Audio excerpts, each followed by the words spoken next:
Hi, Saurabh. Thank you so much for joining us on Blitz Business. It's good to have you. Pleasure to be here, Ashish. Thank you Awesome. for calling me. Let's get started. Saurabh, tell us a little bit about yourself. Ah, so I currently run Advantage Club, which is essentially an employee engagement platform. Personally, I'm very passionate about generally building stuff and hopefully make the world a better place. So here, our mission is to make workplaces happier, and that is what kind of keeps driving me. What about your background? Is it like your first company, like you started this, or previously you were in corporate? Tell us a little bit. Yeah, so I did my master's from UCLA. I'm core techie by background, majored in machine learning back in 2012 before it surprisingly became so cool.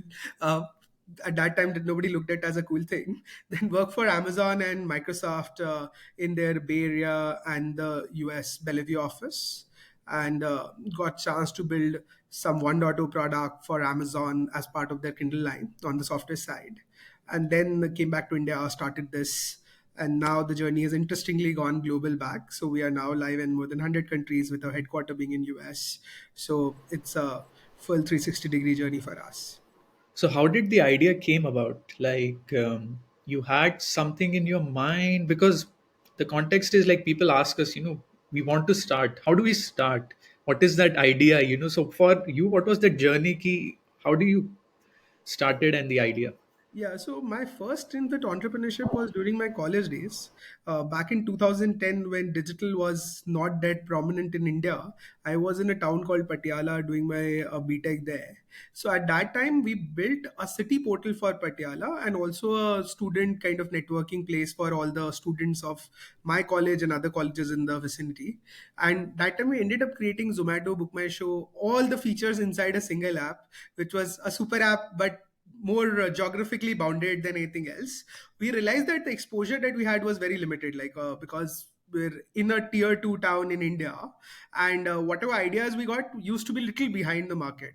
Like whenever I used to look for something, as whenever I Google online, I would find there's a startup who's already doing it since last 2 3 years, 4 years. So at that point I decided, let me go to the core Silicon Valley, the West Coast, California, because at that time entrepreneurship or other startups were more present there, unlike today where it's everywhere. Even India is thriving now. So that's what made me do my masters. And I used to keep an idea sheet that whatever problem statement I see, I'll write it down whether it can turn into idea. So we had a sheet of around 120 odd ideas, and this was like 109th idea in the list, and did bunch of hackathons for 2 years. Like practically I did at least 30 40 hackathons in the span of my college days. So almost every weekend I was doing one or the other hackathon, and LA and Bay Area are like hub for such things. So I was constantly active, and that's how the whole journey started. And then we went for corporate job for a couple of years, one to gain the experience, and to also get ourselves a little more accustomed with the culture we want to build as well in future.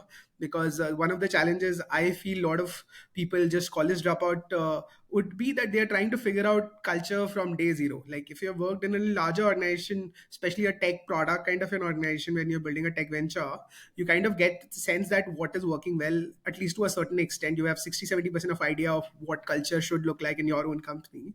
So that drove me to do a couple of stints.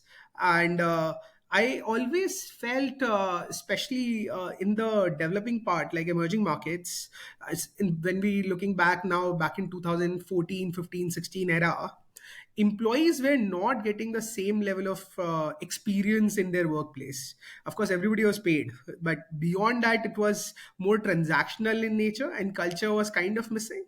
So we thought that's a interesting problem to solve, because it is the place where your average employee spends 70 to 80% of their active life. So they should get the best experience. So while it was happening in, say, a Microsoft Redmond campus or a Google Mountain View campus, we thought, let's democratize this overall, make it accessible to every organization, whether mid to large, whatever the size is. And that's how the journey started. So, what do you do if you can tell us in one line? What does your company Advantage Club So is we all are about? essentially an employee experience platform. We make workplaces happier by creating a positive culture where employees are recognized for their job, and they also get flexibility in terms of what benefits they get. So like instead of getting, say, a gym membership directly from your organization, you Hmm. get an access to whether choose a gym or a yoga or say a doctor consultation. And on the other side, for everything good you do, you don't have to wait for appraisal, because anyways that's a very complicated process. You get a good job or appreciation from your boss and peer immediately. And we believe that changes an employee's average life, like day cycle. It creates a positive atmosphere for the organization as well, and creates disproportionate impact for everyone involved. So you have sort of bundled different services which are applicable and useful for employees, and then you offer through your platform, right? That's correct. And then there's a software layer where we encourage people to appreciate each other, and also the managers to award their employees on a constant basis. Okay. So what all services, for example, you mentioned gym, what all services is available for employees? So we are fairly exhaustive. We have more than 12 categories: shopping, wellness, things to do, experiences, spa, salon. The most obvious ones are there. We also have categories like real estate, which is very interesting because What is it? What do you offer in real estate? so we have partnership with tier one kind of realty providers, and as an employee you get access to special prices. And the Okay. idea is that people from the same company might want to stay at a similar kind of a place as well. And that again idea stems from my own Microsoft experience. The building I used to live in, it was occupied by 30% Microsoft folks, and that was a community by itself. Like Microsoft employees in my campus used to be a community by itself to engage with. So that is the idea which kind of we borrowed here. And again, the idea would be to democratize it to even say 1,000 people company and not only 100,000 people. Oh, nice, nice. So out of all these categories, which is the one everyone is is just after it? So shopping is the most obvious one. People love to buy their phones and fridges and televisions. Uh, Mm. Post COVID, actually, people have really started caring about wellness, and wellness tends from well-rounded wellness, not just medical, but also generally fitness. I think India has gone a lot more fitter over last 1 year or 2 years versus what probably pre-COVID era was, and we are seeing that in the data point as well. Like earlier, wellness used to be under 6-7%, a single low digit percentage of the business. Today wellness is almost like 25% of the business, which is very Oh. interesting. So give us a sense in terms of what is it the dollar advantage a person is getting if they are going the service through you versus if they go directly like 10, 20%, 30%. What's that? Yeah, so it's around 10 to 20% would be your average saving all across the board. But it's not just that. It's actually like organization spends 1 to 4% of a person's salary on every employee beyond their salary and insurance. And that's a given data. Like if, the moment you go to any large organization, they would be doing something around birthday, anniversary, long service awards, something or reward recognition, something for wellness. So if you look at that budget, it's 1 to 4%. Without a platform like ours, this all gets offline. Like you will get a random mail saying that you have access to XYZ thing from today. And there's a good chance when you actually need that service, you'll never use it. Say doctor, like say a company decides to buy a teleconsultation, and when you really need a doctor, you'll not remember that there's a place where a company has allowed you to do free consultations, True. no matter how much communication they drive. So that's the problem that we're solving, that the money that company is spending actually reaches the hand of the employee. And secondly, they also get a lot of options. Like instead of say an HR or an admin deciding what thousand or say even 100,000 people should get, employee gets empowered to make their choices themselves. And then there's a price advantage on top, which would typically be 10 to 20% because it's a closed user group. So suppliers are happy to provide that. So those are all the additive factors which kind of makes an impact in an employee's life.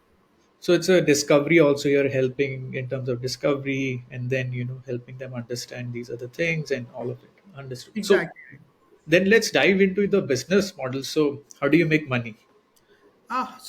So the idea is to not charge either side a lot. So try to Who is charge paying pennies them? on both the sides. So the two sides are suppliers and the clients. So we don't charge anything to employees. So Okay. suppliers pay us a small commission on every transaction which happens, and then Okay. companies pay a small SaaS fee.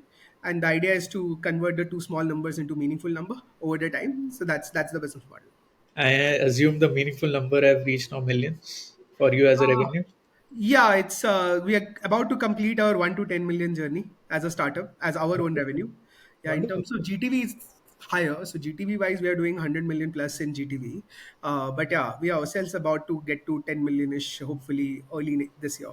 Wonderful, wonderful. And how many sort of services you will say you have in total? Like, Oh, number of supply count is fairly large for us. So we have around 10,000 odd options for redemption today. oh wow, And we're spread across, like we have actual users in more than 105 countries. So COVID also actually pushed us to go global sooner than what we wanted, which turned out to be blessing in disguise.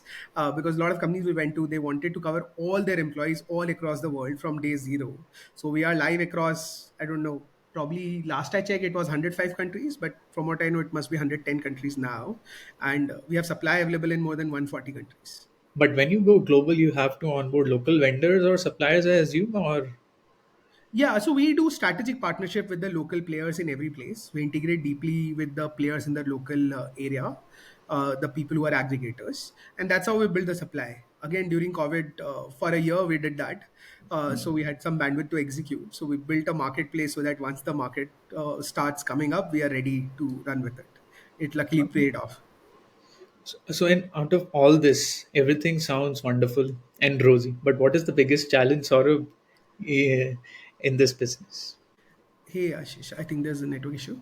Of course, see, startup journey is full of challenges. So, nothing is really easy, right? Every day you get a new challenge, and especially when we are trying to build a global business. Teams based out of US, UAE, Philippines. So, ensuring that every market is moving in the right direction is of course a challenge. And how do you distribute resources? Some of the markets are more long term investments, some of them are more short term advantages. So all of those decision makings and the consequences of them are of course one of the bigger challenges of operating this business. So, for how long have you been running this? Oh, so started this a while back. Started in 2016. We started as a discounting platform, purely employee discounting platform, exactly what you were talking about in the beginning, and then kind of pivoted to this. So it took us 5 years to practically get to this business, and we did bunch of pivots in between. And finally, in 21 is when we actually started building this out properly. And since then, we have seen the growth. Understood. And what is the fundraising journey has been for you, Saurabh? Did you raise capital from day one, or it was during mid journey you realized? So we started raising seed capital in very early part of journey. So 2016, when we did our first seed round. Then till 2021, in my earlier business, I raised around $2 million. But after raising the last round 2019, we kind of knew that this will not work because like the perk model will just not work by itself. We'll have to do more than that. So 2021 is when we pivoted to this business and had some success, and then we raised $5 million, which you can look at as a pre-series A, series A kind of a round. And recently we have raised another million or so. But as a business, we are monthly profitable now. But we do plan to continue investing in the growth, and we do expect to raise a larger round sometime during the year. So it doesn't sound like a very capital intensive business, is it? Oh yeah, it is not principally a capital intensive business because my primary costs are people cost, followed by some level of branding cost, uh, and otherwise it's a high gross margin business in principle. So that's why we're not very capital requiring business. In generally, we're very cash efficient, and we've always been cash efficient. The We have just been investing in foreign markets, and hence we are raising some capital. Otherwise, practically, we don't really need external capital to build this business out. And who all are your competitors you will define as? So in terms of competition, there are very large players in US which have built some presence in other parts of the world as well. So the largest one is a company called as Workhuman. Then there are a couple of other guys like BI Worldwide, OC Tanner. All of those guys is what we would classify as our competition. Anyone in India? So a lot of these guys have built presence in India as well, especially OC Tanner, BI Worldwide have built presence in India for a long time. So we compete with them in Indian market as well.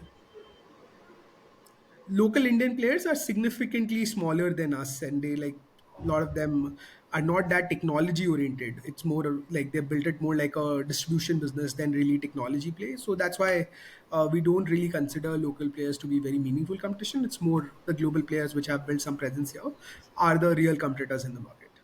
Will you define cred as your competitor or no? So Kunal is an investor in Advantage Club. So I hope that would answer the question. So we are like we do believe in a similar thesis from a broad spectrum point of view that you should get premium users on a platform, and that's powerful by itself. But the journeys are very different. Like what the app is being used here versus what Cred is supposed to do are two very different things. So we don't look at each other as competition, and that's why I accepted money from him as well, and he was also willing to invest because thesis wise we do align, but I think they are two very different businesses. How was the how did the transaction happen? You reached out to him, he reached out to you. Tell us a little bit how that sort of materialized. Oh, that's interesting. Yeah, I think I got connected by some one of the so we did a Y Combinator in summer 21. So one of my I think batchmate raised some money from him, and that guy reached out saying that Kunal is looking to invest in YC companies. Should I connect with you? I don't know the background story of that, and we connected 20 minutes call, aligned in terms of vision, and yeah, he put us check inside the company. Yeah. So was that the quickest deal you have ever done, or you have better stories than? Oh yeah, no, that was quick by like especially by Indian standard is very quick. The decision making was in 2 days, but that's not my quickest check. My quickest check is and so in Y Combinator, what happens is that after the program is over, you have a demo day in which practically you're doing pitches the whole day for next. I was doing practically 16 hours a day, 25 to 30 pitches. So my closest check was by a fund. I'll not name them, but we started the call 10 minutes in the call he said I'm committing and half a million is what I'm committing, and before I ended the call money was in my bank, which is just unbelievable. So the it was literally the bliss investing. Oh, So just within 15 minutes of connecting with the person for the first time, half a million was practically in our bank. So wow. that was the most insane thing that I've ever seen, and that kind of capital is, of course, far and few. But yeah, I really appreciated the person, and yeah, they've in fact doubled down recently as well. So that's interesting. Is it easier to raise capital now, Saurabh, in the current environment? Yeah, Ashish, sorry I missed your question. Yes. So is it easier to raise capital now in current environment, or those were the happy heydays? Yeah, see, 2021 was a different beast altogether. Like, we can't even compare that to current era, which was there. So, 2021 practically, yeah, we could have raised 3x or 2x of what we raised, and practically at a higher valuation as well. I capped off my valuation, and my existing investor were like, why are you doing it? There are people who are raising it even 2x of your valuation. And my rationale was that we have to raise the next round at some point as well. And we have to raise at a sane valuation so that we can at least grow into that. Today, the business is not there. And that paid off well. So, but yeah, today's market is, of course, very different than 21. But still, market is now getting better. I think this kind of correction was required because 21 is also not sustainable. The kind of multiples that people have raised at, eventually, someday, everyone will have to either list or sell, and in acquisitions or listing nobody is paying that price. So the correction had to happen. I think it's just that with the macro factors also added to it, there was a little bit of over correction and it got stretched out. I think 22, maybe early 23, it was completely expected. I think this is getting a little more lingered out now, but we are seeing the market sentiments change again for better. Like we started seeing news of raises again, because at the end whatever is happening on the financial cycle side, it's very interesting that it's a 7 8 year cycle. We've all lived through 2008, we've all lived through 2015, and then 2016, we've all lived through 2021, and now 20 to 23. So it's just a 7 8 year cycle which surprisingly repeats itself, and nobody has spoken to likes 21 nor anyone likes 22 or 23. So it's very interesting, but as human being, as a collective group and cohort, we end up getting there every 7 8 years. So how do you deal with this beast, the valuation? ISPE, we get so many questions. So you uh, said you were clear valuation you have to be kept at this, but not this. yeah. How do you draw that line? Like, what is that calculation? You go with revenue numbers. Yeah, so that's an interesting one overall. I would say it depends at what stage you are in. When you're very early stage, then it's very simple, right? Then it's all about I want X amount of money to get to the next stage. This is the amount of equity I'm willing to give. The other buyer needs to agree that this much amount of capital that you do need to get to the next stage, and no investor wants to undercapitalize a company because it eventually hurts them. And they believe every fund has a ownership goal as well, so that also needs to be met. So in very early stage when there's very little traction, those are the kind of it's more of an art. But of course, as you start growing a little larger, there's some amount of science to it, but still it can vary up to even 3x of whatever number we are talking about. So it can be x to 3x, so it's a very wide range. So ultimately, just like some of the stocks in the market trades at 1000 PE ratio and some of them trade at 1 1.5, and surprisingly a lot of them are in the same space as well. Like if you look at Apple stock in terms of PE ratio versus say a different company in the mobile phone space, you will find the PE ratios to be so different. So ultimately beauty does lie in the eye of the beholder. As a founder, it's important to create a sufficient number of demand for the product so that you get competitive valuation. And at times, it's not just about valuation; it's also about the quality of investor that you're getting, because ultimately, it's a very long journey. A lot of first-time founders don't realize that especially first-time raising founders, that's a very long journey. So you need the right partners in the journey as well, because there'll be bumpy roads. Startup is not a smooth ride for sure. Like we ourselves have pivoted before getting here. So I had investors who supported me throughout the process. When something is say generating $30,000 a month and you're saying you're completely going to throw it off and try something else because you believe this is not working, is requires people with the right understanding of the space as well. So that's those are the factors to also consider. And then kind of market defines your valuation, right? And ultimately, every founder should preserve their own equity. And then there are ways like MSOPs and other things which people learn probably on the way, not on day zero, to kind of claw back their equity over the time as well. No, I think very well said, Saurabh. And pivoting is a key skill. I've seen founders who were very attached to the product or the service, and they were not willing to let it go. They're like, "No, it is doable. I can do it. Just believe in me." I had tons of story. But yeah, I mean, yeah, there comes a point you have to let it go and try something else. That's also a key skill a founder needs to understand and appreciate. Yeah. Yeah, and I think what has really helped over last few years is that people have moved beyond vanity metrics to real metrics like revenue, your real cohorts, your even profitability to a certain extent. These things show you a mirror, right? Because you cannot make money of something which doesn't work. You might be able to say you give dhania free, you will get people to order grocery item at losses. That's very easy to do. You will see a spurge, and as a founder, you might just feel that you're doing very well, but reality might be very far from that. When you start looking at revenue, when you start looking at your unit metrics, eventually there are certain businesses in which scale solves the problem. There are certain businesses in which very large scale doesn't make a lot of difference to unit economics. So it's very important for a founder to understand what business they are building and what is the parameter which will eventually get them to build a large revenue and a large profitable company as well, because businesses are supposed to make money. That's the reality of the situation, and every startup has to get there. And thankfully the ecosystem is pushing everyone to that. And it's not just about the founder, right? It's also about your investors, your VCs, and everyone being aligned to that, because historically the problem in the pre 22 era was that even 2021 profitability used to be looked down upon.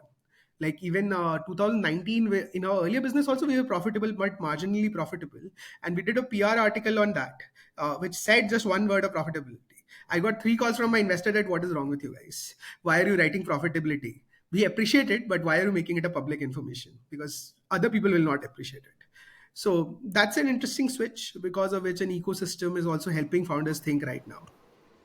Yeah, I think that was a good time where growth was looked upon and profitability was just. Even investors, I remember board conversation where people were relent.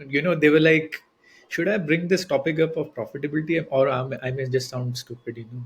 So, Yeah, so we're yeah, in an era of growth at all cost, right? at So all. Yeah, absolutely, absolutely, absolutely. So, Saurabh, then what is your now goal in next 3 years, 4 years? Like, what are you looking at? I mean, you have scaled, you have it's a significant achievement, and to have a company crossing from 1 to 10, it's a different beast altogether to manage, handle. I mean, it has its own challenges. But what are you looking now at next? What is the key milestone for you?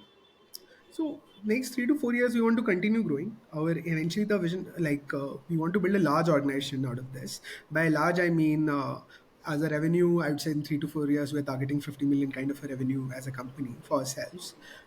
More importantly, I want to touch 10 million lives. Today we're touching 4 million. So I want to touch 10 million lives and hopefully across geos. So those are the broader goals that we have in terms of organization to where we want to be. And help us understand, Saurabh. So, when an IPO comes, there is a risk factor category which comes in, and it says these are the 10 which can end up business and impact business. For you, what are those top five risk factors? That's very interesting. Uh, I would say basics are all very simple for us because our business is very simple because companies are already spending money on their employees and we are just making it more optimal. So our basic fundamental is very simple. Secondly, your companies will not stop spending or lessen their money spend on employees, and that is visible to us in even recessionary market like last year, if I call it, dare say that. So those risks don't principally exist in our business. Ultimately, network effect plays a very important role. So if you are a go-to provider in a particular geography, then you will be preferred because companies do want to in certain way also play it safe by working with reliable players. So it's very important to capture that position in other geos as well. We already have that position in India and Philippines and to Southeast Asia market right now.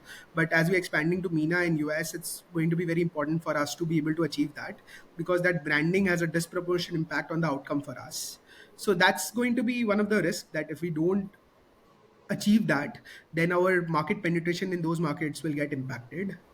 um, I would say again we're protected against compliance and other things as well because our area is mostly non-regulated, and I don't see that changing considering US has been already doing this for 20 years and there are companies with revenues of more than 500 million plus there. So I don't think that's also a challenge. So I would say identifying actually five risk is very hard for me. The key is to Wow. continue growing fast. I think that's the biggest one. More than anything else, I think that's what we are completely focused on, and that's where we spend most of the time on. That how do we grow faster, and how do we build the brand around it. Saurabh, you're the first company who cannot list five, and I'm amazed to hear.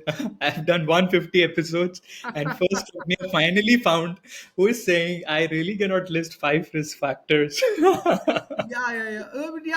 honestly, it's a much simpler world, right? It's just a better way of doing things, and we are not trying to change behavior. We're just making it easier for people. So that's the core delta overall here. Of course, see, generally you want a stable economy, you want a stable government, all of that. You want a positive sentiment in the ecosystem towards employment. I would say if the whole employment structure moves to gig economy, of course then we'll have to adopt. It's not like we cannot do that. In a gig economy, actually you will have to incentivize people more to do your work properly. So again, we benefit, but of course you have to pivot the product a little bit more to fit into that kind of a TG if that becomes a larger portion. So those are things are there, but they're all like operational. I don't consider them as a risk principally as a business itself. Understood. Understood. And out of all your investor list, which one you have enjoyed working with the most? That's a tough one. If I name one and they hear it, the others hear it, they will not like me that Yeah, much. that's what I want. Content. This is coffee with Karan in for starters. So I didn't know कुछ तो देना that. पड़ेगा. See, broadly, of course, if I think on this, I'll have to think of the people who have been in the journey and mentored to me. So there's a fund called as Mirag Ventures, which used to be earlier called GrowX. There's a partner named Manu Rikki who's also part of a board. He has been immense guiding light to the whole journey. Then Y Combinator has been amazing to us overall. It has been game changing. Of course, Y Combinator is more like a platform where, of course, you have good mentors, but it's more for you to take. I would say they are very high second. And then there's a fund called as Axelor in Bangalore. I would rate them third in the list. They have also been very helpful. And generally, actually, we have not only received fund like help from our larger investors, but also from a lot of angels. I have learned a lot of things. Like there's an angel who invests personally. He told me how to fire people. He literally made me comfortable with the idea of firing, which is typically very hard for a first time founder. That you're never firing people, you're actually saving jobs. So he convinced me by making me sit with him for 2 hours because we had to fire people. And I was finding that to be very hard. So a lot of life skills I've learned from a lot of different people, which has helped me get where we are. So you have a lot of angel on your cap table, We do have 15 to 20 odd angels or overall. they are clubbed together as in one single Yeah. entity or individual? Most of them are clubbed together. Most of them are clubbed under a signing head. And then but I do have 5 6 people whom I have taken money individually as well, because I really respect what they've built. Like Kunal is one of them. And so I have taken money from them directly as well, but I personally enjoy a very good relationship with all of them. So I don't really have any barrier in terms of execution. Like if any signing is required, practically I can call people at 12 a.m. and I know they will sign immediately. And have you listed cred also as a service or Not yet. not Yeah, yet? so not yet. So we are trying to figure out how do we do this overall. But yeah, I think we don't have direct business synergies yet because it's more B2C, that's more B2B. We have certain expectations in terms of what a user gets over and above whatever they can get directly. Plus, we also want certain margins for ourselves. So I think Cred's model is a little different than us right now to really fit into a marketplace like ours. And one question which comes just came to my mind is, so there are vertical players in wellness also, for example, which offer services and etc. And they come approach like they multiple have approached us in past. We are offering and you do. So how do you compete with someone who is vertically integrated in a particular?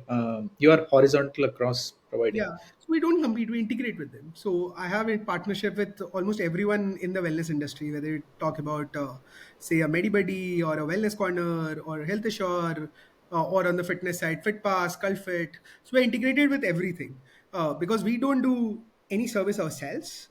That's why they don't look at it as a competition. So it's more of a aggregator platform, and then we empower the employee to make the choice. So the good part about any company coming and tying up with us is that they get all these vertical players, because honestly no vertical player is good in everything, right? Everyone would have their own strengths. So as an True. employee you get to choose what do you want from where. And that has been the core USP. We don't believe like in competition, we would mostly go and partner with almost everyone. Wonderful, wonderful, wonderful, Saurabh. Thank you for answering every question. Frankly, Yeah, yeah, thank you, yeah, thank you, Ashish. yeah, yeah. Any suggestions or something for our listeners, for fellow founders who are looking to start? Any piece of advice you want to give? Sure. So I would say entrepreneurship is a beautiful journey, very much one of a kind. If you do embark on it, it will be very fulfilling. Not necessarily financially rewarding, but if it works, it will be disproportionately financially rewarding. But definitely, you will live the life to the fullest. If climbing a mountain is an adventure, I would say it's nothing in front of running an entrepreneurship or a venture. Wow, well said, Saurabh. Very well said. Awesome. Thank you so much for your time. It was such a pleasure to have you and answering all the questions so candidly. Super fun. Yeah. Thank you, Ashish. Lovely speaking with you. Your set of questions were very interesting, and I love the KWK coffee with current twist as well. So, yeah, glad to speak with you. Yeah.